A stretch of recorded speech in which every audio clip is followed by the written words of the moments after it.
Corn School is brought to you by BASF and Pride Seeds.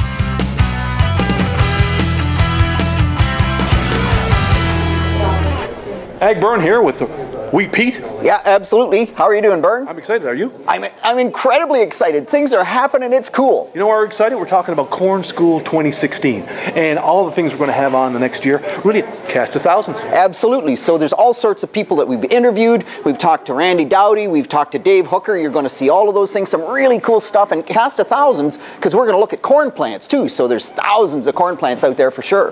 One of the things we're going to feature through the whole year is that talk about theoretical yield of corn. 600 bushels, but or more. How often do you get 600 bushels? Yeah, me, never. On a hectare, I won't get 600 bushels. Thank you very much. So what we're going to talk about is what goes wrong. We're going to look at the components of yield through the year and sort of try to figure out what goes wrong and where farmers can do better. Yeah, absolutely. And we're going to start with the corn planter. Yeah, right on. So, you know, the corn planter often is one of those things that goes wrong first, and we're going to look at bounce. There's all sorts of cool things, and being ready to go with the corn planter. Like, let's make sure it's ready to go into the field before the day that you need it. Yeah, and one of the things we're also going to look at as well, emergence. We're going to do a flag test on your farm. Absolutely. So Randy Dowdy talked about this cool flag test.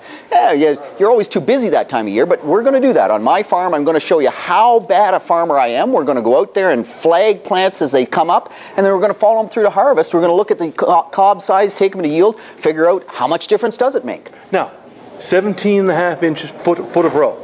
You can't mess that up. I can mess anything up, Bern. You trust me. Oh, we'll see. We'll see. Weed control. Clarence Swanton.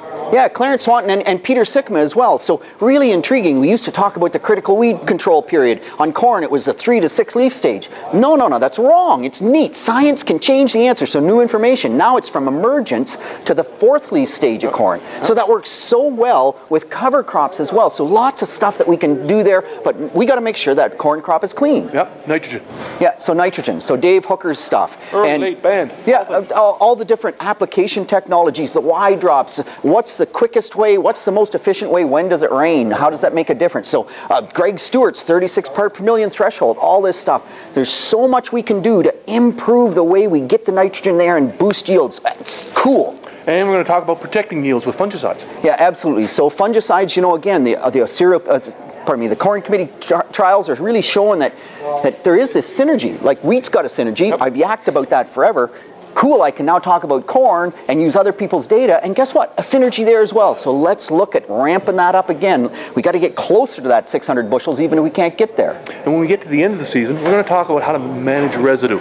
Big corn plants. Yeah, absolutely, and I love this. Maybe we can actually get Bern out in the field when the combine's running and some real good footage of what actually happens, because, you know, he likes just standing inside and doing no real good work whatsoever. It's the way it is. Show him how it's done.